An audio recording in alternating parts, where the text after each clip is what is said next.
ونعوذ بالله من شرور أنفسنا وسيئات أعمالنا من يهده الله فلا مضل له ومن يضلل فلا هادي له وأشهد أن لا إله إلا الله وحده لا شريك له وأشهد أن محمدا عبده ورسوله اللهم صل وسلم على نبينا محمد وعلى آله وأصحابه ومن تبعهم بإحسان إلى يوم الدين أما بعد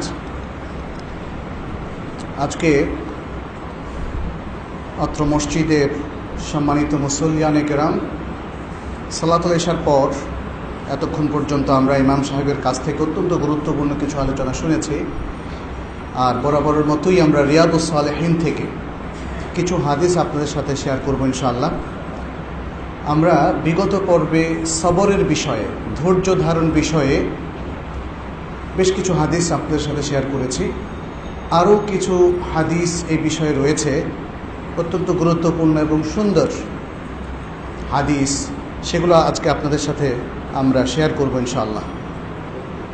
প্রথম যে হাদিসটি আজকে আমাদের সামনে রয়েছে, এটি আমরা গত পর্বের শেষ হাদিস হিসাবে পেশ করেছিলাম, কিন্তু যেহেতু তাড়াতাড়ি শেষ করেছি আমরা, এই জন্য আবার হাদিসটা আপনাদের সামনে পেশ করছি। وعن أنس رضي الله عنه قال سمعت رسول الله صلى الله عليه وسلم يقول إن الله عز وجل قال إذا ابتليت عبدي بحبيبتيه فصبر عودته منهما الجنة يريد عينيه رواه البخاري। আনাস রাদিয়াল্লাহু তাআলা আনহু থেকে বর্ণিত, তিনি বলেন, আমি রাসূলুল্লাহ সাল্লাল্লাহু আলাইহি ওয়াসাল্লামকে বলতে শুনেছি, আল্লাহ তাআলা বলেন, আল্লাহ তাআলা বলেন। যখন হাদিসে কথাটা আসে তখন কী ধরনের হাদিস? এটা হাদিসে কুদসি। তাহলে এটা হাদিসে কুদসি।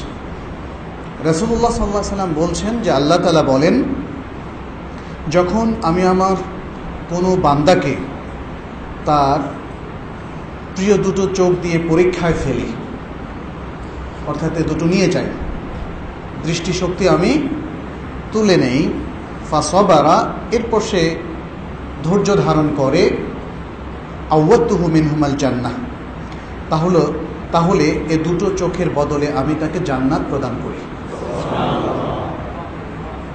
তাই না? তার মানে হচ্ছে চোখ আমাদের অত্যন্ত মূল্যবান সম্পদের মধ্যে একটা।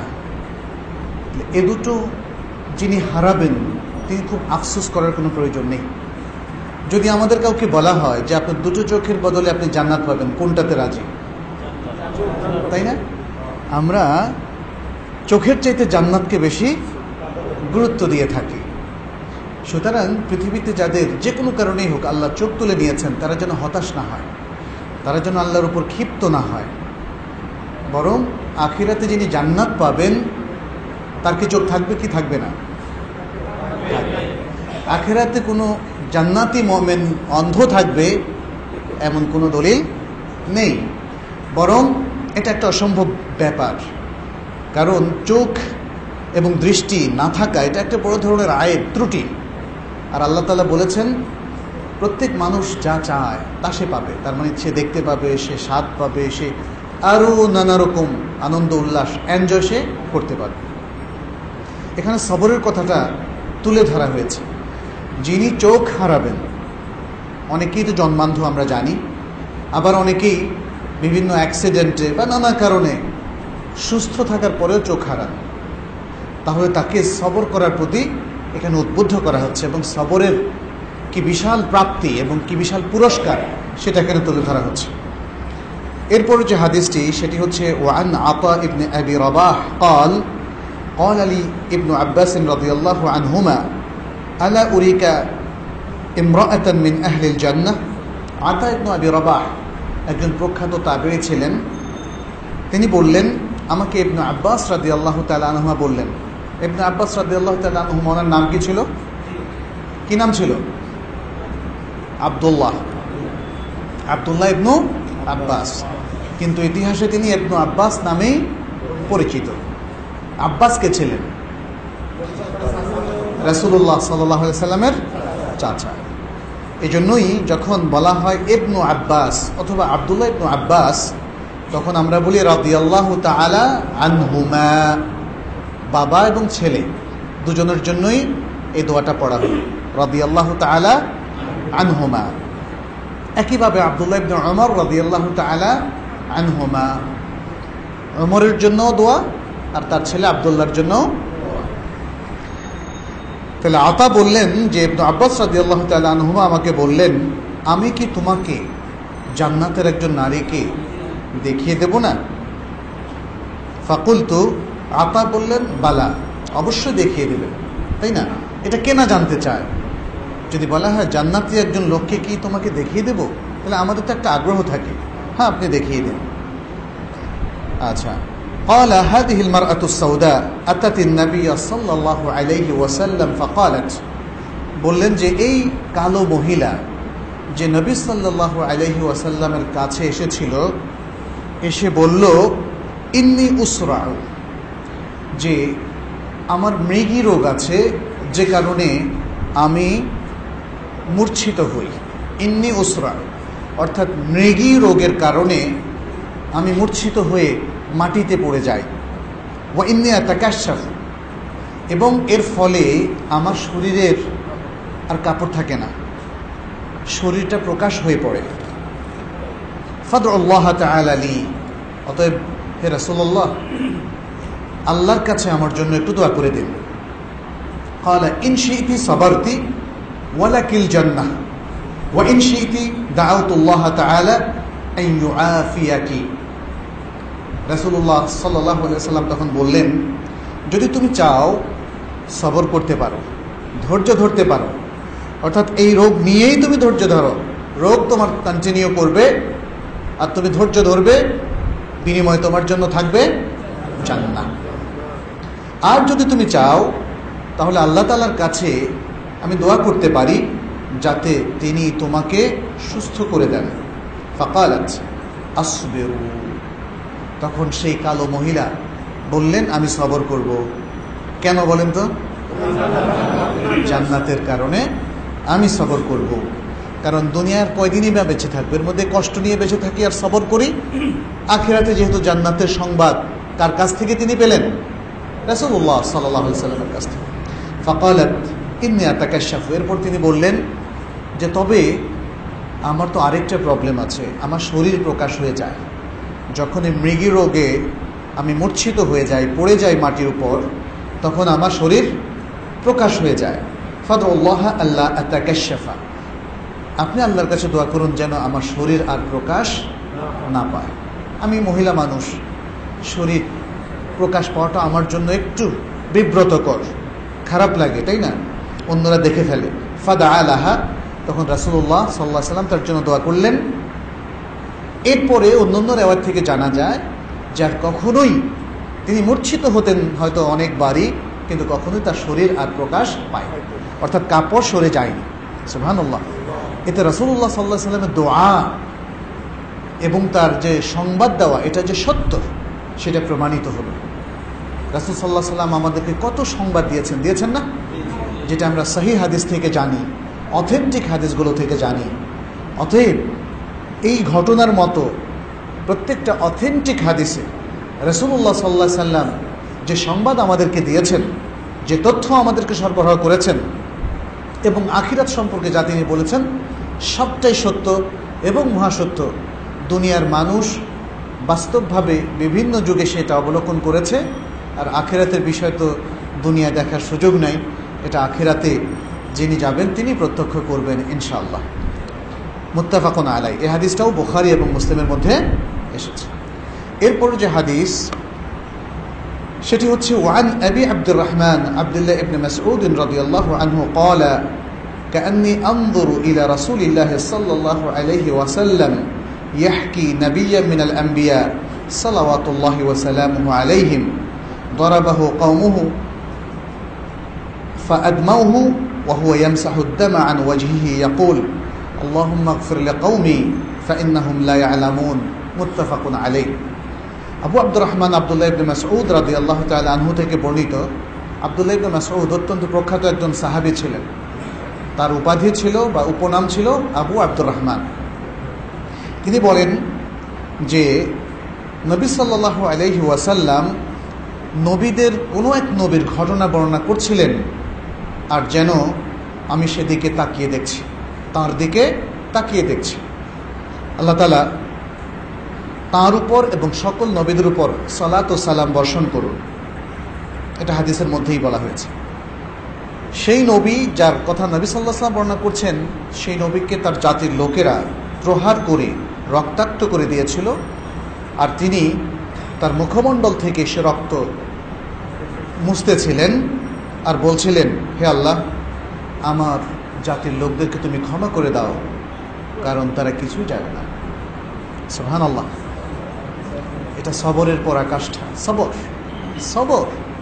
নবী প্রহৃত হলেন, তাকে প্রহার করা হলো, আঘাত করা হলো, রক্তাক্ত করা হলো, তারপরেও তিনি যারা তাকে প্রহার করলো তাদের জন্য বদদোয়া করেননি। এটা আমাদের নবী সাল্লাল্লাহু আলাইহি ওয়াসাল্লাম করেছেন, করেননি? তায়েফে করেননি? তায়েফবাসীরা তাকে রক্তাক্ত করেনি? করেছে। কিন্তু যখন আল্লাহ ফেরেশতা পাঠালেন যে আপনি চাইলে এই জনপদকে উল্টিয়ে দেওয়া হবে, পাহাড়টাকে উল্টিয়ে দিলে জনপদটা ডুবে যাবে, সকল মানুষ মরে যাবে, কিন্তু তিনি বললেন যে না, আমি তাদের জন্য বদদোয়া করব না, আমি সবর করব, আর আমি চাইবো আল্লাহর কাছে দোয়া করব আল্লাহ যেন এই জনগোষ্ঠীর লোকদেরকে হেদায়েত প্রদান করেন, যেন তারা দিশা পায়, সঠিক পথে আসে। এটা সবরের মাধ্যমে অর্জন করা যায়, তাই না?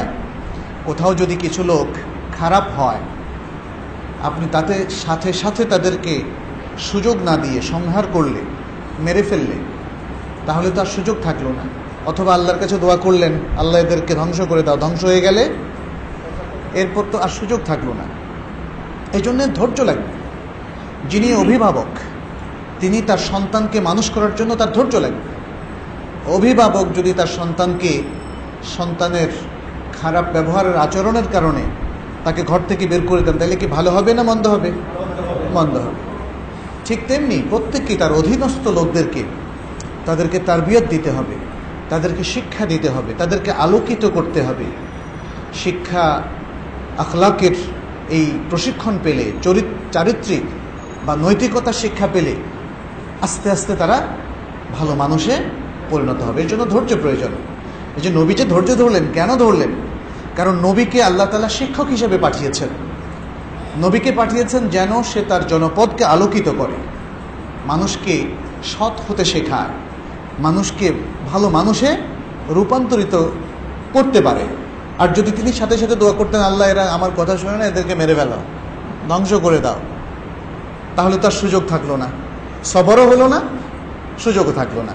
এই জন্য যে কারো জনের জন্য, মানুষের জন্য সুযোগ সৃষ্টি করতে হবে, যাতে তাকে শিক্ষার আলো দিয়ে আলোকিত করা যায়।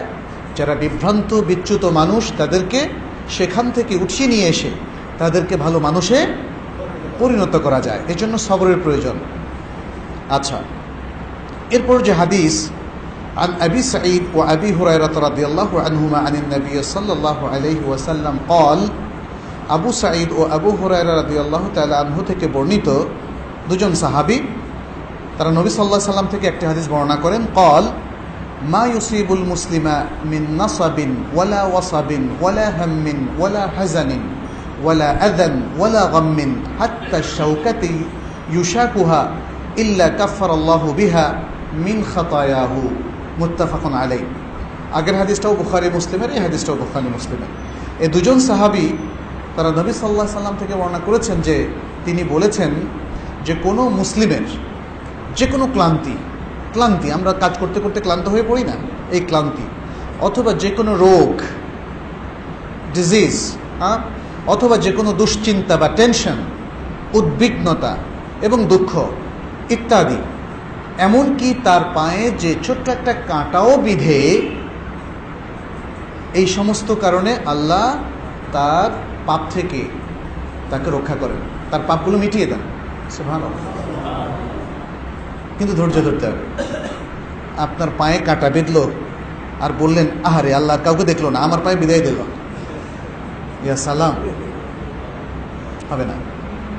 আপনাকে বলতে হবে, আল্লাহ আমাকে রক্ষা করো। আপনি আল্লাহর কাছে দোয়া চাইতে পারেন, আমাকে নিরাপদ রাখো, এই বিপদ থেকে রক্ষা করো, এই রোগ থেকে আরোগ্য দাও, এই কষ্ট থেকে আমাকে পরিত্রাণ দাও, এই ক্লান্তি দূর করো। এই দোয়া করা যাবে, কিন্তু আল্লাহর উপর রাগ করা যাবে না। যত মুসিবতই হোক, যত কষ্টই হোক, এই কষ্টে যদি ধৈর্য ধারণ করে তাহলে মুমিনের সকল পাপ আল্লাহ ক্ষমা করে দেন। এই হাদিসের মূল বক্তব্য হচ্ছে সেটি। এরপরে যে হাদিস, وعن ابن مسعود رضي الله عنه قال دخلت على النبي صلى الله عليه وسلم وهو يوعك فقلت يا رسول الله إنك توعك وعكا شديدا قال أجل إني أوعك كما يوعك رجلان منكم। আব্দুল্লাহ ইবনে মাসউদ রাদিয়াল্লাহু তাআলা আনহু বলেন যে একবার আমি রাসূলুল্লাহ সাল্লাল্লাহু আলাইহি ওয়াসাল্লামের কাছে উপস্থিত হলাম, তখন তিনি জ্বরের ব্যথায় ভুগছিলেন। ইউআকু মানে জ্বরের ব্যথায় তিনি ভুগছিলেন। আমি বললাম, আপনি তো খুব বেশি জ্বরের মধ্যে আক্রান্ত, জ্বরের ব্যথায় ভুগছেন। তখন তিনি বললেন যে তোমাদের মধ্যকার দুইজন ব্যক্তি জ্বরে যে কষ্ট পায়, একা আমি সে কষ্ট পাচ্ছি। কুলতু, তখন ইবনে মাসউদ বললেন যে আমি বললাম, যালিকা আন্না লাকা আজরাইন, ও তাহলে তো আপনার জন্য সওয়াব হবে ডাবল, তাই না? দেখেন জিনিসগুলো কিন্তু তাহলে বোঝা যাচ্ছে যে বোঝা যায় আপনি বেশি ডাবল কষ্ট করছেন, তাহলে সওয়াব হবে ডাবল। আর দুনিয়াতে তো আমরা দেখি যিনি বেশি কষ্ট করে তিনি পারিশ্রমিক বেশি পান, যিনি কম কষ্ট করেন তিনি পারিশ্রমিক কম পান। যখন পরিশ্রমের উপর ভিত্তি করে তাকে পারিশ্রমিকটা দেয়া হয়। আর অনেক সময় যখন হয়তো চাকরিরত ব্যক্তি সেখানে কম বেশি কাজ হতে পারে। আর কেউ যদি ফাঁকি দেয়, এই ফাঁকিটা তো কেউ পছন্দ করে না, তাই না? কিন্তু আল্লাহর কাছে সবসময়ই পরিশ্রম ভিত্তিক পারিশ্রমিক। আপনি কম পরিশ্রম করে বেশি পারিশ্রমিক কি পাবেন? হ্যাঁ, পেতে পারেন যদি আল্লাহ তাআলার পক্ষ থেকে অথবা রাসূল সাল্লাল্লাহু আলাইহি ওয়াসাল্লামের পক্ষ থেকে ঘোষণা থাকে। তার জন্য কিছু মেথোডোলজি ইসলাম দিয়েছে। যেমন রমাদানে যদি আপনি কাজ করেন, সিয়াম পালন করেন, সিয়াম অবস্থায় কিছু ইবাদত করেন, কোরআন তেলাওয়াত করেন, দান খয়রাত সাদাকা করেন, তাই না? রমাদানে একটু বেশি সওয়াব পাওয়া যায় না? আবার ফজিলতের কিছু সময় আছে, যেমন জিলহজ মাসের প্রথম 10 দিন, যেমন হারাম মাসের আমল, যেমন মক্কা মদিনার আমল, এগুলো বহুগুণে বৃদ্ধিপ্রাপ্ত হয় না? যেমন সবচেয়ে উত্তম দোয়া কি? দুনিয়ার সবচেয়ে উত্তম দোয়া আরাফাত দোয়া। খায়রুদ দুআই দুআউ ইয়াউমি আরাফা। তাহলে বোঝা গেল যে আল্লাহ কিছু মেথড দিয়েছেন আমাদেরকে যে অল্প পরিশ্রমে বেশি লাভ বা পারিশ্রমিক পাওয়া যায়। তবে সাধারণত একই কাজ করে একজন বেশি আরেকজন কম এটা হয় না। যে যত কাজ করতে গিয়ে বেশি পরিশ্রম হবে, তার মেধা বিনিয়োগ বেশি হবে, তার পায়ে সে বেশি হাঁটবে। যেমন মসজিদে আসতে গিয়ে যিনি হয়তো 4 স্টেপ হেঁটে আসেন আর যিনি 10 স্টেপ হেঁটে আসেন, তাইলে 4 স্টেপের সওয়াব পাবেন, আর 10 স্টেপ হেঁটে যিনি আসেন তিনি 10টা, মানে তার চেয়ে বেশি সওয়াব পাবেন, আরও 6টা সওয়াব বেশি পাবেন। এভাবেই এখানে এই জন্যই দেখেন এই জিনিসটা আব্দুল্লাহ ইবনে মাসউদ বুঝেছেন, বুঝে বললেন তাহলে তো আপনার সওয়াব ডাবল হবে। তখন রাসূলুল্লাহ সাল্লাল্লাহু আলাইহি ওয়াসাল্লাম বললেন, আজাল, ঠিক বলেছেন। হ্যাঁ, যালিকা কাযালিক, এটা অনুরূপী। মা মিন মুসলিমিন ইউসিবুহু আদান শাওকাতুন ফামা ফাওকাহা ইল্লা কাফারাল্লাহু বিহা সাইয়্যাতিহি, যে কোনো মুসলিমের যে কষ্ট হবে, একটা কাঁটা অথবা ততোধিক যদি তার শরীরে বেঁধে যায়, তাহলে প্রত্যেকটি কষ্টের বদলে আল্লাহ তাআলা তার গুনাহ ক্ষমা করে দেন। আর তার পাপসমূহ ওয়াহুত্তাত আনহু যুনুবুহু কামা তুহাত্তু শাজারাতু ওয়ারাকাহা, তার পাপসমূহ এমনভাবে ঝরে পড়ে যেভাবে গাছ তার শুকনো পাতাগুলো ঝরিয়ে দেয়, তাই না? আপনি বসন্তকাল আসলে দেখবেন বা শীতকাল আসলে দেখবেন পাতা একের পর এক ঝরছে। আর আপনিও যদি ধৈর্য ধরেন তাহলে আপনার পাপ মহাসাগর সদৃশ যদি হয়, সেটা ঝরতে ঝরতে বা মোচন হতে হতে শেষ হয়ে যাবে। এটা এখানে বলা হচ্ছে। তো সুবহানাল্লাহ, এটা একটা বিশাল যে ধৈর্য ধরলে বান্দার যে কীভাবে নিষ্পাপ হয়। আমরা এর আগে নিষ্পাপ হওয়ার কিন্তু আরও কিছু প্রোগ্রামের কথা জেনেছিলাম, তাই না? তার মধ্যে কি বলেন তো? এর আগের আলোচনা কিসের উপর করেছি আমরা? তাওবার উপর। তওবাও, আল্লাহর কাছে তওবা করা, ইস্তেগফার করা, ক্ষমা চাওয়া, এটাও নিষ্পাপ হওয়ার এক একটা পদ্ধতি। আর এর মধ্যে আরেকটা জানলাম যে সবরও নিষ্পাপ হওয়ার একটা পদ্ধতি। আর এগুলোর মধ্য দিয়ে কিন্তু মুসলিম আরও ভালো মানুষ হয়, যে আল্লাহর কাছে তওবা করে, যে প্রত্যেকটা কষ্টে দুঃখে সবর করে। এটা কিন্তু আমাদের আখলাকের সাথে ম্যাচ করা, মানানসই একটা বিষয়। আর যে অধৈর্য, সেই দ্রুত ফল লাভ করতে চায়, এ কাজ করে ওই কাজ করে, ধৈর্য তার থাকে না, উল্টাপাল্টা কাজ করে বসে, তাই না? মা বাবা অধৈর্য হলে সন্তানকে চটকানি দেয় দেখবেন, আর মা বাবা ধৈর্যশীল হলে সন্তানকে আস্তে ধীরে বোঝায় যে বাবা এটা করো না। এভাবে বোঝাতে বোঝাতে আজকে ঠিক না হোক, কালকে সে ঠিক হয়ে যায়। এভাবে নিজেদের মধ্যেও, আমাদের মধ্যে কোনো যদি মিসআন্ডারস্ট্যান্ডিং হয়, একটু ধৈর্য ধরতে হবে, একটু ধৈর্য ধরে বুঝতে হবে, একটু আলোচনা করতে হবে যে আসলে গলতটা কোথায়, কেন মিসআন্ডারস্ট্যান্ডিং হলো। কিন্তু আমরা অনেক সময় কান কথা বিশ্বাস করি, কান কথা শুনে উত্তেজিত হয়ে যাই, একটা স্টেপ নেই, যে কারণে পরবর্তীতে আমরা সংশ্লিষ্ট সকলেই আসলে লজ্জায় পড়ে যাই এবং ভাবি যে এটা আমাদের উচিত হয়নি। এখানে কোন জিনিসটা, মানে কোন জিনিসের ঘাটতি এখানে কাজ করেছিল? সবর এবং ধৈর্যের ঘাটতি। আচ্ছা, এরপর আরেকটি হাদিস, এই হাদিসটি আবু হুরায়রা রাদিয়াল্লাহু তাআলা আনহু থেকে বর্ণিত। ক্বালা রাসূলুল্লাহ সাল্লাল্লাহু আলাইহি ওয়াসাল্লাম মান ইউরিদিল্লাহু বিহি খায়রান ইউসিব মিনহু, রাওয়াহুল বুখারী। যে আল্লাহ তাআলা যার কল্যাণ চান তাকে কিছু মুসিবত দেন। আল্লাহ তাআলা যার কিছু কল্যাণ চান তাকে কিছু মুসিবত দেন, প্রবলেম, কষ্ট তাকে দেন। এটা হচ্ছে বুখারী শরীফের হাদিস। তাহলে আমরা কিন্তু উইটা ভাবি যে আরে আল্লাহরে খুশি করতে পারলাম না দেখে এত মুসিবত। না না না না, বরং আরেকটা হাদিস তো আমরা জানি যে আশাদ্দুন নাসি বালাআন আল আম্বিয়া ওয়াল মুরসালুন থুম্মাল আকরাব ফাল আকরাব, অথবা আল আউলা ফাল আউলা, যে সবচেয়ে বেশি বালা মুসিবতের মধ্যে পড়েছেন নবী এবং রাসূলগণ, তারপরে যে আল্লাহর যত নিকটবর্তী সে তত মুসিবতের মুখোমুখি হয়েছে।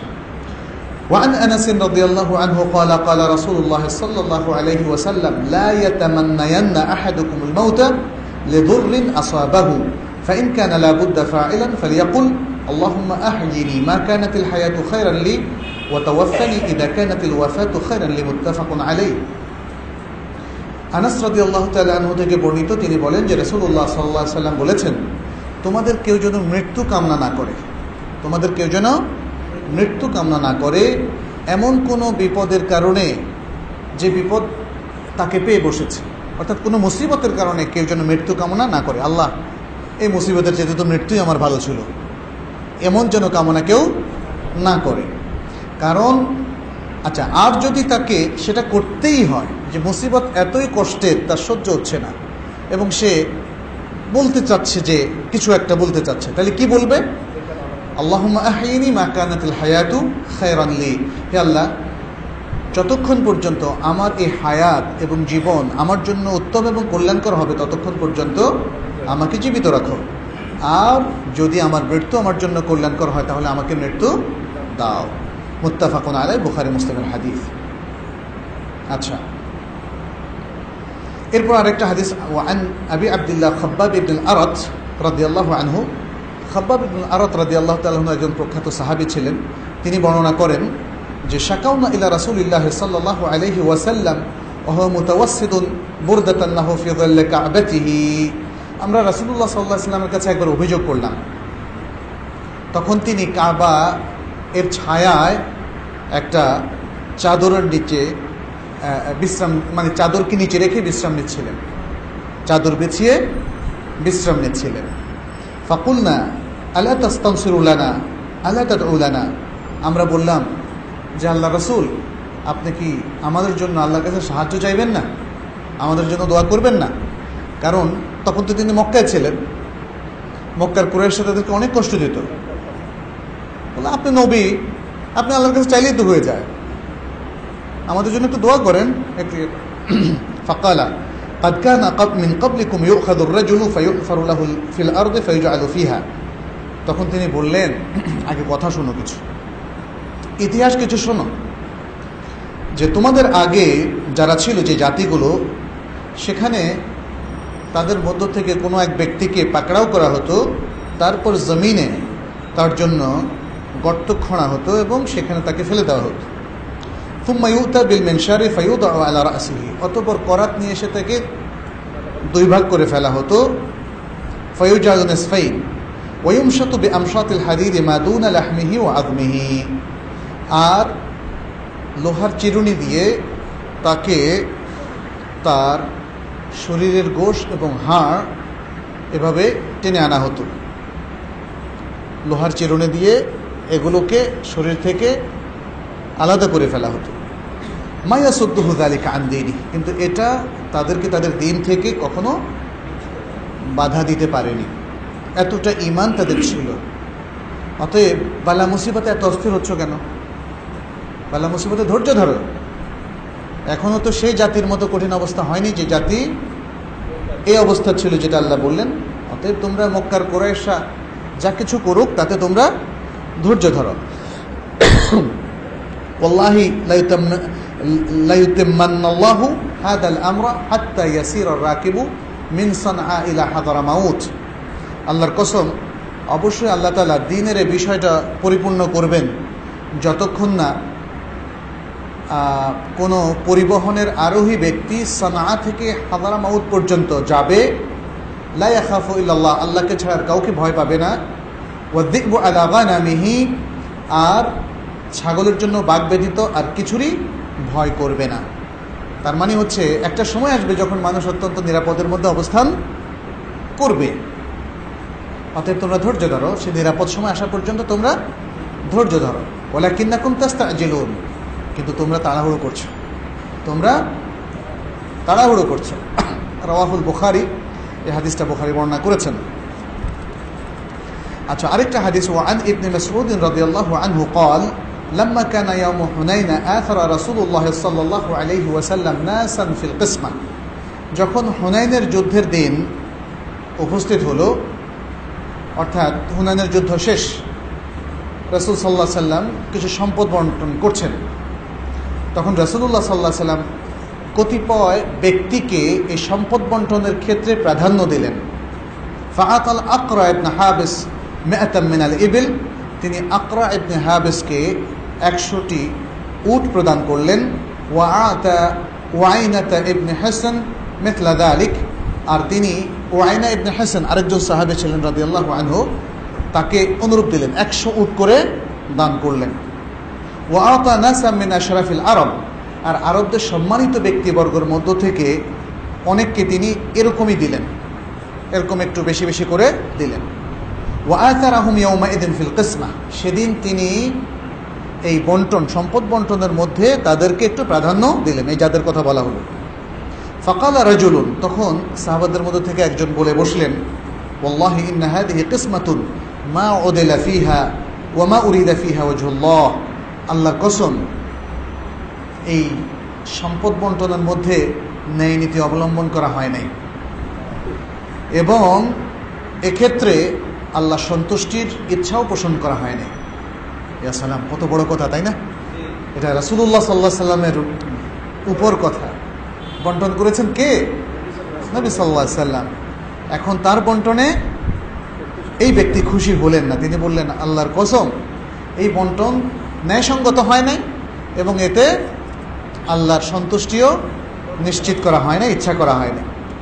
ফাকুলতু ওয়াল্লাহি, তখন ইবনে মাসউদ বললেন, আমি বললাম, আল্লাহর কসম, লা উখবিরান্না রাসূলুল্লাহ সাল্লাল্লাহু আলাইহি সাল্লাম, তুমি এত কঠিন কথা একটা বললা, রাসূল সাল্লাল্লাহু আলাইহি সাল্লাম সম্পর্কে এমন একটা কমেন্ট করলা, এটা আমি অবশ্যই রাসূলুল্লাহ সাল্লাল্লাহু আলাইহি সাল্লামকে জানিয়ে দেব। ফাআতাইতুহু ফাআখবারতুহু, তখন আমি রাসূলুল্লাহ সাল্লাল্লাহু আলাইহি সাল্লামের কাছে আসলাম এবং তাকে জানালাম বিমা কাল, ওই ব্যক্তি যা বলেছিল সে সম্পর্কে। ফাতাগায়্যারা ওয়াজহুহু হাত্তা কানা কাসসারফি, রাসূল সাল্লাল্লাহু আলাইহি সাল্লামের চেহারাটা একটু পাল্টে গেল, তাই না? মানুষের কমেন্টে কিন্তু চেহারার উপর প্রভাব পড়ে এবং সেটা লাল হয়ে গেল, কারণ তাকে ব্লেম দেওয়া হলো যে রাসূল সাল্লাল্লাহু আলাইহি সাল্লাম ঠিক কাজ করেন নাই। তুম্মা কালা, এরপরে তিনি বললেন, ফামান আদালা ইযা লাম ইয়া'দালিল্লাহু ওয়া রাসূলুহু, যদি আল্লাহ এবং তার রাসূল ন্যায়সঙ্গত বন্টন না করেন, তাহলে কে ন্যায়সঙ্গত বন্টন করবে? কেন তোমরা এমন মন্তব্য করছো? আল্লাহ এবং তার রাসূল যদি ন্যায়সঙ্গত বন্টন না করেন, কে করবে? তুম্মা ক্বালা, এরপরে বললেন, ইয়ারহামুল্লাহু মূসা কাদ উদিয়া বিআকতার মিন হাদা ফাসাবার। তিনি বললেন, আল্লাহ মূসা আলাইহিস সালামকে রহম করুন, তাকে এর চাইতেও বেশি কষ্ট দেওয়া হয়েছিল, কিন্তু তিনি সবর করেছিলেন। সুবহানাল্লাহ। আর আমাদের নবী সাল্লাল্লাহু আলাইহি সাল্লাম, তিনিও সবর করেননি? তিনি তো সবর করেছেন। দেখেন, তিনি কি ওই ব্যক্তিকে ডেকে এনে শাসিয়েছেন? ওই ব্যক্তিকে কোনো ধমক দিয়েছেন? ওই ব্যক্তিকে কোনো কষ্ট দিয়েছেন? অথচ হুনাইনের যুদ্ধ কখন হলো? 8ম হিজরিতে না? তখন মদিনার রাষ্ট্রপতি কে? রাসূলুল্লাহ সাল্লাল্লাহু আলাইহি ওয়াসাল্লাম। কিন্তু তিনি সবর করলেন। তিনি সবর করলেন, দৃষ্টান্ত স্থাপন করলেন, সুন্দর উপদেশ দিলেন। আর দেখেন, ওনার উপদেশগুলো ছোট ছোট। তিনি একটা দৃষ্টান্ত নিয়ে আসলেন, সবরের দৃষ্টান্ত, যে দৃষ্টান্ত স্থাপন করেছিলেন আল্লাহর নবী মূসা আলাইহিস সালাম, এবং বললেন যে আমি আজকে যে কষ্টটা পেলাম তার চেয়ে অনেক বেশি কষ্টের মুখোমুখি তিনি হয়েছিলেন, কিন্তু তিনি সবর করেছিলেন। অতএব আল্লাহ তাকে রহম করুন। আল্লাহ তো অবশ্যই নবীকে রহম করেছেন, মূসা নবীকে রহম করেছেন না? আল্লাহ অবশ্যই আমাদের নবী সাল্লাল্লাহু আলাইহি সাল্লামকেও রহম করেছেন এবং করবেন, কোনো সন্দেহ নেই। এ থেকে আমরা শিক্ষা পেলাম যে যখনই অনাকাঙ্ক্ষিত কিছু ঘটবে অথবা বলা হবে, কথাবার্তা খুব সংযত বলতে হবে। নবী হয়ে এবং সবার রিলিজিয়াস লিডার হয়ে যেভাবে সংযত আচরণ তিনি করেছেন, অথচ আমরা একটু কথা যদি আমার বিরুদ্ধে বলা হয়, কোনো কলিগ, কোনো সঙ্গী সাথী অথবা কোনো মুসল্লি বললে আমরা খুব ক্ষেপে যাই। এখান থেকে আমাদের শেখার বিষয় আছে। ক্ষেপে যাই কারণ আমাদের সবর নাই, আমাদের ধৈর্য কম, আমরা প্রত্যুত্তর করি, রিয়াক্টিভ হই খুব দ্রুত। সবর আমাদেরকে রক্ষা করতে পারে, সবর আমাদেরকে শালীনতার মধ্যে রাখতে পারে, সবর আমাদেরকে আল্লাহর পক্ষ থেকে রহম পাওয়াটা নিশ্চিত করতে পারে। আচ্ছা, এরপর যে হাদিস, ওয়ান আনাস রাদিয়াল্লাহু আনহু ক্বালা ক্বালা রাসূলুল্লাহ সাল্লাল্লাহু আলাইহি ওয়াসাল্লাম, আনাস রাদিয়াল্লাহু তাআলা আনহু থেকে বর্ণিত যে রাসূলুল্লাহ সাল্লাল্লাহু আলাইহি ওয়াসাল্লাম বলেছেন, ইযা আরাদাল্লাহু বিআবদিহি খায়রান আজ্জালা লাহুল উকুবাতা ফিদ দুনিয়া। যে যখন আল্লাহ তাআলা তার কোনো বান্দার কল্যাণ চান, তখন দুনিয়ায় তার শাস্তিকে তিনি আগাম নিয়ে আসেন, এগিয়ে নিয়ে আসেন। আখিরাতের শাস্তি বাদ দিয়ে দুনিয়ায় তাকে শাস্তির ব্যবস্থা করে দেন, এগিয়ে নিয়ে আসেন। ওয়াইদা আরাদাল্লাহু বিআবদিহি শাররা, আর যখন আল্লাহ তাআলা তার কোনো বান্দার অকল্যাণ চান, আমসাকা আনহু বিযামবিহি, তখন তিনি তার পাপ করা সত্ত্বেও তিনি তার থেকে বিরত থাকেন, কোনো শাস্তি তাকে দেন না। পাপ করেছে কিন্তু তিনি এমসাক করলেন, অর্থাৎ বিরত থাকলেন, শাস্তি প্রয়োগ থেকে আল্লাহ তাআলা বিরত থাকলেন। হাত্তা ইউয়াফিয়া বিহি ইয়াউমাল কিয়ামাহ, যেন তিনি কিয়ামতের দিন পরিপূর্ণভাবে সেই শাস্তি প্রয়োগ করেন, প্রদান করেন। তাহলে কিয়ামতের দিনের শাস্তি আর দুনিয়ার শাস্তির মধ্যে কি কোনো তুলনা হয়? যত সামান্য। কিয়ামতের একদিন হচ্ছে দুনিয়ার 50,000 বছরের সমান, 50,000 বছরের সমান। এটা কোরআনের কথা। একদিন হলো দুনিয়ার 50,000 বছরের সমান। তাহলে দুনিয়ায় যদি কারো শাস্তি হয়ে যায়, তার তাতে সন্তুষ্ট থাকা উচিত।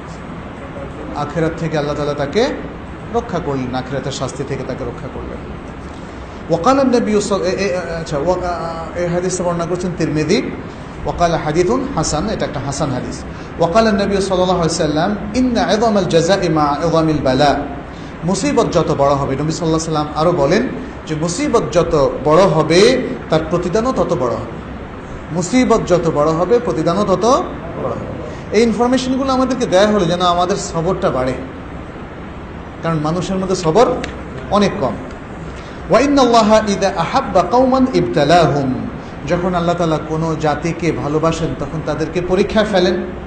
ফামান রাদিয়া ফালাহুর রিদা, যে ব্যক্তি এই পরীক্ষায় সন্তুষ্ট থাকে তাহলে তার জন্য আল্লাহ সন্তুষ্টি। ওমান সাখিতা, আর যে ক্ষিপ্ত হয়ে যায়, রেগে যায়, ফালাহু সুখত, তাহলে তার জন্য আল্লাহর রাগ। যদি, কারণ আপনি রাগলেন কিসের উপরে, যে এত মুসিবত হলো কেন? আসলে আপনি তো আলটিমেটলি আল্লাহর উপরে রেগে গেলেন। অতএব যে আল্লাহর উপর রেগে গেল, আল্লাহ তার উপর রেগে যাবে। আর যে আল্লাহর উপর সন্তুষ্ট থাকবে, যে আল্লাহ যাই তাকদিরে রেখেছে তাই ঘটলো, আলহামদুলিল্লাহ, আমি যে কোনো বালা, মুসিবত, মাকরুহ, যে কোনো মন্দ, কল্যাণ যাই হোক না কেন, আমি আল্লাহর উপর সন্তুষ্টই থাকবো, ক্ষিপ্ত হব না, তাহলে আল্লাহ তার উপরে সন্তুষ্ট থাকবে। এটা একটা হাসান হাদিস। আচ্ছা, এরপর আরেকটা হাদিস, ওয়ান আবি হুরায়রা রাদিয়াল্লাহু আনহু আন্না রাসূলুল্লাহ সাল্লাল্লাহু আলাইহি ওয়াসাল্লাম قال, আবু হুরায়রা রাদিয়াল্লাহু তাআলা আনহু বলেন যে রাসূলুল্লাহ সাল্লাল্লাহু আলাইহি ওয়াসাল্লাম বলেছেন, লাইসা শাদীদু বিসসুরআহ, যে কাউকে আছাড় দিয়ে কেউ শক্তিশালী হয় না। অর্থাৎ কাউকে যেমন কুস্তিগিরের মতো আপনি মাটিতে ফেলে দিলেন, এটাই শক্তিশালী হওয়ার আলামত নয়। ওয়াইন্নামা শাদীদুল্লাযী ইয়ামলিকু নাফসাহু ইনদাল গাযাব, মুত্তাফাকুন আলাইহি। বরং শক্তিশালী হচ্ছে ওই ব্যক্তি যে ক্রোধের সময়, রাগের সময় নিজেকে সংযত রাখে। রাগ দ্বারা সে প্রভাবিত হয় না, রাগ করে কোনো কিছু করে ফেলে না, বরং নিজেকে সংযত রেখেছে। তারপর যখন রাগ চলে গেল, তারপরে সে রাগমুক্ত হয়ে বুদ্ধিবৃত্তিক কাজ করে। এই হলো সত্যিকার পাহলোয়ান, সত্যিকার শক্তিশালী ব্যক্তি। বুখারী মুসলিমের হাদিস। ওয়ান সুলাইমান ইবনে সুরাদিন রাদিয়াল্লাহু আনহু, সুলাইমান রাদিয়াল্লাহু তাআলা আনহু থেকে বর্ণিত, ক্বালা কুনতু জালিসান মা'আন নবী সাল্লাল্লাহু আলাইহি ওয়াসাল্লাম, আমি নবী সাল্লাল্লাহু আলাইহি ওয়াসাল্লামের সাথে বসা ছিলাম। ওরা জুলানে ইয়াস্তাব্বান, দুজন ব্যক্তি একজন আরেকজনকে গালিগালাজ করছিল। ও আহাদুহুমা কাদ ইহমাররা ওয়াজহুহু, একজনের চোখ লাল হয়ে গেছে, গালি শুনে, মানে তার মুখমণ্ডলটা লাল হয়ে গেছে, তাই না? এটা তো হয়, মানুষ যখন খুব অপমান বোধ করে তখন সেটা তার শরীরের রং পাল্টে দেয়। বিশেষ করে এটা সবচেয়ে বেশি বোঝা যায় মুখমণ্ডলের, চেহারার পরিবর্তন দেখে। ওয়ান্তাফাখাত আওদাজুহু,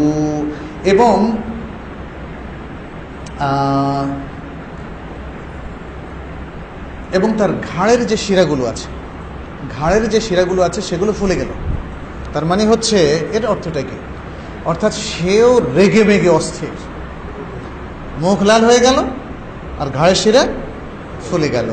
ফাকাল রাসূলুল্লাহ সাল্লাল্লাহু আলাইহি ওয়াসাল্লাম, তখন রাসূলুল্লাহ সাল্লাল্লাহু আলাইহি ওয়াসাল্লাম বললেন, ইন্নী লা আ'লামু কালিমাতান, নিশ্চয়ই আমি এমন একটা কথা জানি, এমন একটা বাক্য জানি, লাউ ক্বালাহা, যদি ওই ব্যক্তি যে এখন রেগে ফেটে যাওয়ার উপক্রম, তাই না, চোখ মুখ লাল হয়ে গেল, ঘাড়ের রগ শিরা ফুলে গেল, লাউ ক্বালাহা, যদি সে ওই কালিমা, ওই বক্তব্যটা বলে, লাযাহাবা আনহু মা ইয়াজিদু, তাহলে সে যা অনুভব করলো, এই যে তার যে রাগ হলো, এটা চলে যাবে।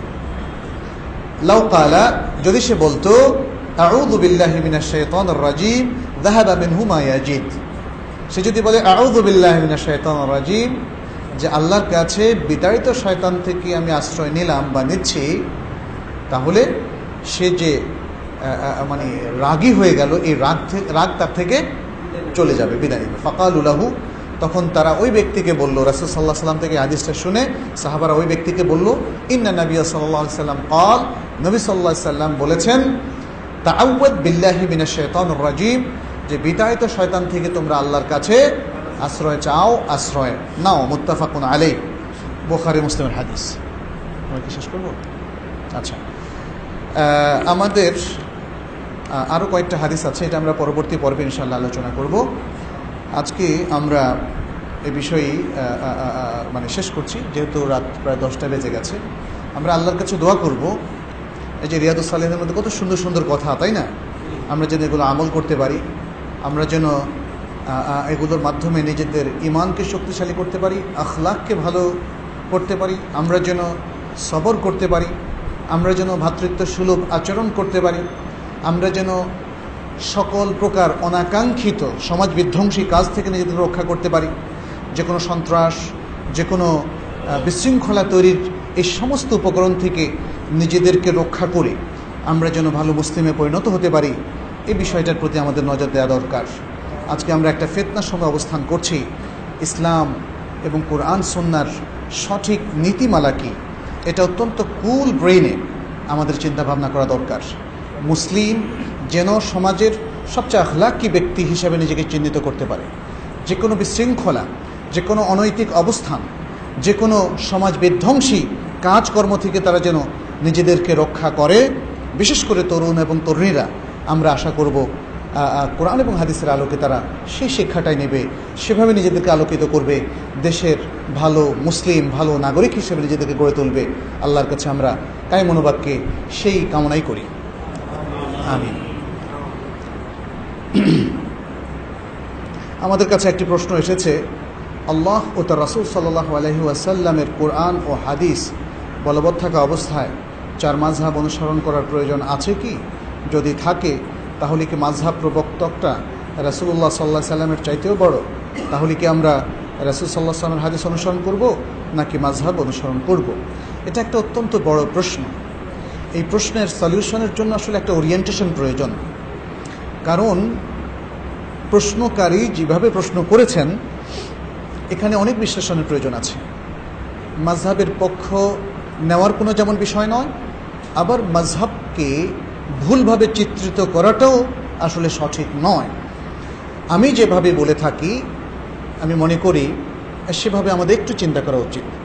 মাযহাব হচ্ছে ইন্টালেকচুয়াল ওপিনিয়ন, ওলামায়ে কেরামের বুদ্ধিবৃত্তিক অভিমত, ওলামায়ে কেরামের বুদ্ধিবৃত্তিক অভিমত।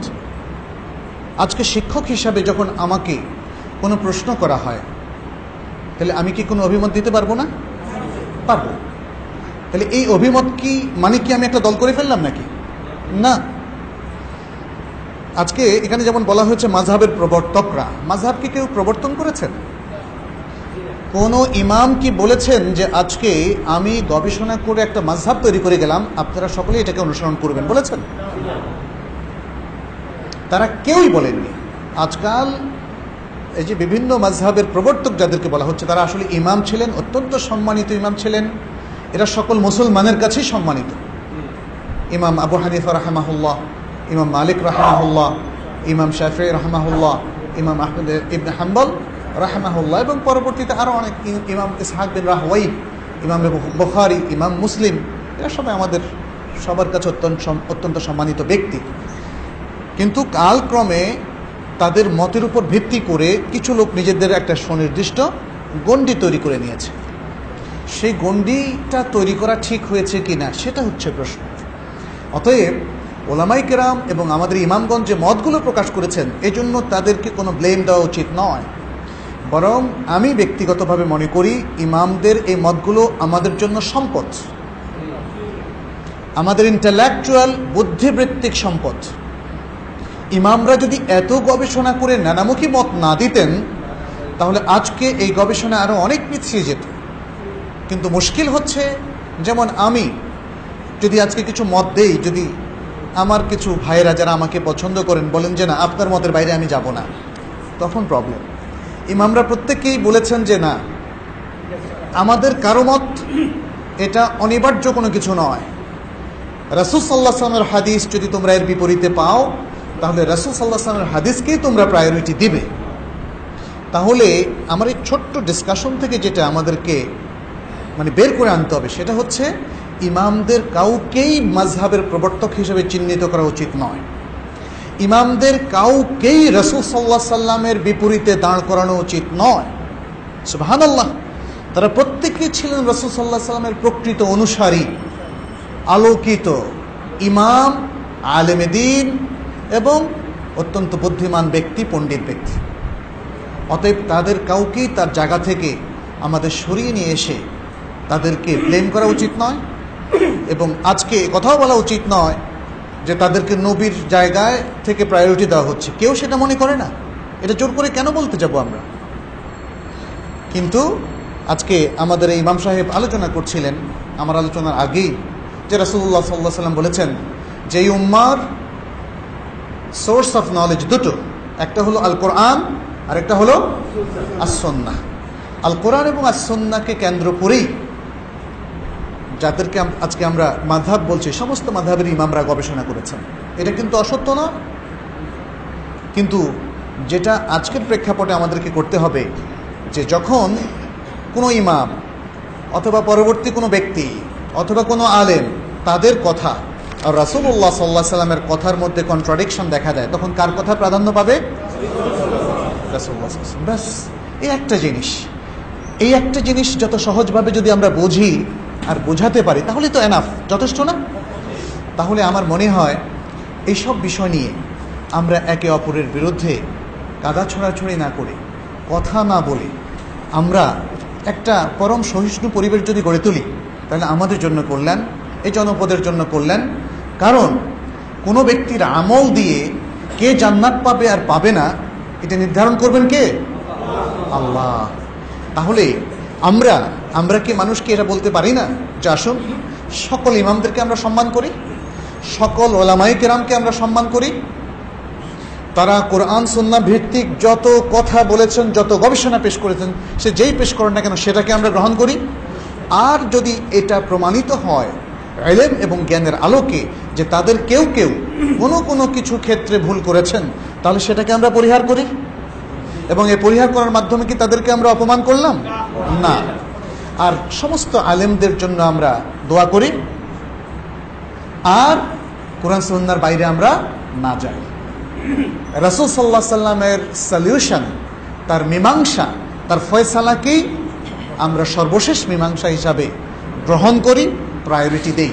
ব্যাস, কথাটা এতটুকুই। কিন্তু তাহলে তাই না, জটিলভাবে প্রশ্ন করে জটিলভাবে উত্তর দেওয়ার কোনো প্রয়োজন নেই। যাদের মধ্যে ঈমান আছে তারা সকলেই আমাদের ভাই, দিনী ভাই। যারা ইসলামকে অনুসরণ করেন প্রত্যেকে আমাদের কাছে সম্মান পাওয়ার উপযুক্ত। তবে এর মানে এটা নয় যারা ইসলামের বাইরে আছেন তাদের সাথে আমরা দুর্ব্যবহার করব। বরং বুখারীর একটা হাদিস দিচ্ছি, যেহেতু প্রসঙ্গটা আসলো, বুখারীর হাদিস, সেখানে বলা হচ্ছে মান কাতালা মুআহাদান অথবা মুআহিদান লাম ইয়ারিহ রাইহাতাল জান্নাহ। যে ব্যক্তি মুসলিম সমাজে বসবাসরত কোনো অমুসলিম, যে মুসলিমদের সাথে চুক্তি করেই এখানে বসবাস করছে, তাকে হত্যা করলো, সে জাহান্নামের গন্ধও পাবে না। তাহলে মুসলিম সমাজে অমুসলিমরাও কতটা সংরক্ষিত সেটা দেখার বিষয় আছে। আবার কোরআনে বলা হচ্ছে কোনো অমুসলিমকে যদি কেউ যেমন গাড়ি দিয়ে অ্যাক্সিডেন্ট করে ভুলেও মেরে ফেলে, তবুও তার দিয়াত দিতে হবে। ফাদিয়াতুম মুসাল্লামাতুন ইলা আহলিহি ওয়া তাহরিরু রাকাবাতিন মুমিনাহ, এবং পাশাপাশি একটা মোমেন দাসকেও আজাদ করতে হবে। তাহলে একটা মুসলিম রাষ্ট্রে অমুসলিমদের রক্তপণ আছে এবং অমুসলিমরা সংরক্ষিত এবং নিরাপদ, তাহলে মুসলিমরা তারাও তো নিরাপদ, তারাও নিরাপদ। এই বিষয়গুলো কিন্তু আমাদের বেশি বেশি করে মনে রাখতে হবে। যে কোনো ব্যক্তি কি কোনো ওস্তাদ বা প্রতিষ্ঠান ছাড়া আলেম হতে পারে? নিজে নিজে আলেম হওয়াটা এটা সম্ভব না। নিজে নিজে আলেম হওয়াটা সম্ভব না, একমাত্র ওই ব্যক্তিরা ছাড়া যাদের কাছে সরাসরি ওহী আসে, তাই না? এখন যদি কেউ বলে যে আমার কাছে তো এই যুগেও ওহী আসে, তাহলে সে যে মিথ্যাবাদী তাতে কোনো সন্দেহ আছে? সন্দেহ নাই। কারণ ওহীর দরজা বন্ধ হয়ে গেছে রাসূলুল্লাহ সাল্লাল্লাহু আলাইহি সাল্লামের নবুয়ত যেদিন শেষ হলো তার মৃত্যুর মাধ্যমে, তখনই ওহীর দরজা বন্ধ হয়ে গেছে। অতএব এই যুগে কোনো ভালো আলেম, শেখ, ব্যক্তি অথবা কোনো ইসলামী শিক্ষা প্রতিষ্ঠানে অথেন্টিকভাবে শিক্ষা গ্রহণ করা ছাড়া আসলে আলেম হওয়া কোনো সম্ভব নয়। যারা বলেন যে আজকে ইন্টারনেট থেকে তো এলেম অর্জন করা যায়, ইন্টারনেট থেকে এলেম অর্জন করার অনেক ঝুঁকি এবং বিপদ আছে। ইন্টারনেট থেকে এলেম অর্জন করে করে আমরা অনেককে বিচ্যুতির পথে এগিয়ে যেতে দেখি, মিসগাইডেড হয়, অনেকে এক্সট্রিম হয়ে যায়, অনেকে চরমপন্থী হয়ে যায় নানাভাবে। কারণ কোন কথা কাকে প্রভাবিত করে সেটা তার টিচারের সাথে, শিক্ষকদের সাথে যদি সে ডিসকাস না করে তাহলে সে ভুলভাবে মোটিভেটেড হয়। এবং আজকে আমাদের সমাজে নানাভাবে বিভিন্ন শ্রেণীর লোক, বিশেষ করে তরুণ তরুণীদের মধ্যে মিসগাইডেড হওয়া থেকে আমরা সহজেই বুঝতে পারি যে অনেকে ইসলামিক আবেগ রাখে, ইসলামিক অনেক টেক্সটও মুখস্থ করে ফেলেছে, কিছু হাদিসও মুখস্থ করে ফেলছে, আবার ফটাফট দেখলাম যে বলেও দিচ্ছে এটা সহি, এটা হাসান, কিন্তু আলটিমেটলি সঠিক গাইডেন্সটা অনেকেরই পাওয়া হয়ে উঠে না। এটা আমাদের দেখা আছে, এটা আমাদের দেখা আছে। অতএব শুধু ইন্টারনেট বেসড, ইন্টারনেট একটা গেটওয়ে, কোনো সন্দেহ নেই, এর মধ্য দিয়ে অনেক অথেন্টিক জ্ঞানের সম্ভার আমাদের সামনে খুলে গেছে। কিন্তু এগুলো ডিসকাস করার প্রয়োজন আছে এবং কোনো না কোনো শাইখের আন্ডারে অথবা যোগ্য আলেমদের নেতৃত্বে সংস্পর্শে মানুষকে আলোকিত হতে হবে, নতুবা এটা সম্ভব নয়। যখন কেউ মিসগাইডেড হয় তখন ওই আলেমরাই তাদেরকে আবার আলোর দিকে গাইড করেন, যেভাবে রাসূল সাল্লাল্লাহু আলাইহি ওয়াসাল্লাম সাহাবাদের প্রত্যেককে গাইড করেছেন, তাই না? অতএব সে বিষয়টা আমাদের মনে রাখতে হবে। কীভাবে নফসের আনুগত্য করা থেকে বিরত থাকা সহজ হবে? নফস হচ্ছে আমাদের সবচেয়ে বড় শত্রু, কারণ নফস এর মধ্যে বললেই প্রথম হচ্ছে আন-নফস আল-আম্মারা বিসু, আন-নফস আল-আম্মারা বিসু। আর নফসের মধ্যে আরেকটা আছে নফস লাওয়ামা এবং নফস মুতমাইন্না। নফস মুতমাইন্না হচ্ছে ওই ব্যক্তিদের যারা জ্ঞানের আলোকে আলোকিত হয়ে ঈমান তাদের কাছে পরিপূর্ণভাবে বিদ্যমান, ফলে তারা মুতমাইন হয়ে গেছে। আল্লাহর প্রতি, দ্বীনের প্রতি, কোরআনের প্রতি, সুন্নাহর প্রতি কোনো সংশয় তাদের আর নাই। এটা হচ্ছে নফসে মুতমাইন্নার লোকেরা। আর আরেকটা হচ্ছে নফসুল লাওয়ামা, ভুল কাজ করে কিন্তু আবার তার মধ্যে একটা ভালো বিবেক আছে, ওই বিবেকটা তাকে তিরস্কার করে, আই তুমি এই কাজটা কেন করেছো? তখন বিবেকের কারণে, বিবেকের দায় বা বিবেক দ্বারা দংশিত হয়ে সে আবার সত্যের পথে চলে আসে, পাপ থেকে তওবা করে, সবর করে ইত্যাদি। এই নফসটাও ভালো। কিন্তু নফস আম্মারা বিসু যেটা বারবার মানুষকে খারাপ কাজে নির্দেশ দেয়, এটা তাদের ব্যাপারে ঘটে যারা ওহির আলো থেকে বঞ্চিত, যারা কোরআনের জ্ঞান থেকে দূরে আছে, যারা হাদিসের জ্ঞান থেকে দূরে আছে। আজকে দেখেন বিশ্বের বড় বড় আলেমরা তাদের যে স্ট্যান্ডটা, তাদের যে মতগুলো দেখেন খুব চমৎকার। যে কোনো বড় আলেমের কাছে দেখবেন যে সুন্দর আখলাক, কারোর বিরুদ্ধে কোনো চরমপন্থা তাদের মধ্যে নাই, কোনো এক্সট্রিম অ্যাপ্রোচ তাদের মধ্যে নাই, কারণ তারা আলোকিত। এটা এলেমের কারণে হয়েছে। এলেম দিয়ে তিনি তার নফসকে শাসন করেছে। নফসকে শাসনের সবচেয়ে বড় হাতিয়ার কি? আল ইলম আস-সাহিহ আল মাবনি আলাল কোরআন ওয়াস সুন্নাহ, কোরআন এবং সুন্নাহর উপর স্থাপিত সহিহ ইলম, অথবা কোরআন সুন্নাহ বেসড সহিহ ইলমটাই হচ্ছে নফসকে প্রতিরোধ করতে পারে, আর কিছু নফসকে প্রতিরোধ করতে পারে না। খুব ভালো একজন ইঞ্জিনিয়ার হলেন, ভালো ইঞ্জিনিয়ার হলে তো ভালো চাকরি পাবেন, ভালো চাকরি পেলে ভালো কাজ পাবেন, তখন ভালো ঠকানো সম্ভব হবে, তাই না? ভালো ডাক্তার হলে তো প্রসার বাড়বে, ডায়াগনোসিস সেন্টারগুলো আপনার সাথে বেশি কন্ট্যাক্ট করবে, আর 50% বা 40% করে বেশি আসবে। আমি কাউকে আঘাত করছি না, প্লিজ ডাক্তার সাহেবরা আমার প্রতি রেগে যাবেন না। এটা তো ঘটছে সমাজে, যারা করছে তারা অসৎ। এই সমাজে এখনও অনেক সৎ প্রকৌশলী ইঞ্জিনিয়ার আছেন, সৎ ডাক্তার আছেন, সৎ শিক্ষক আছেন, সেটা আমরা স্বীকার করি। আমরা অসৎদের ব্যাপারে বলছি, তাই না? আছে না এরকম? ভালো ডাক্তার হলে আবার আমাদের ওই যে ফার্মাসিউটিক্সগুলো তাদের সেলসম্যানদেরকে পাঠাবে, তারা প্রেসক্রিপশন দেওয়ার আগে অপেক্ষা করবে আর কিছু গিফট পাঠাবে, আছে না এগুলো? তাহলে এত ভালো ডাক্তার হয়েও তো কই আপনি নফসকে শাসন করতে পারলেন না? ভালো শিক্ষক হয়েও, পিএইচডি হোল্ডার, আপনি নফসকে শাসন করতে পারলেন না, তাই না? সমাজের বিভিন্ন পেশাজীবীদের মধ্যে দেখবেন নফসকে শাসন সবাই করতে পারে না। যে আল্লাহকে ভয় করে, যা সত্যিকার ঈমান আছে, আর এই ভয় করা ঈমানের সাথে তার সংযুক্ত হলো আল ইলম সাহিহ, সহি অথেন্টিক ইলম, ভুল ইলম না, অথেন্টিক ইলম, যেটা তাকে আলোর পথে নিয়ে যায়। তাহলেই নফসকে রোধ করা সম্ভব, অন্যভাবে নফসকে রোধ করা সম্ভব নয়।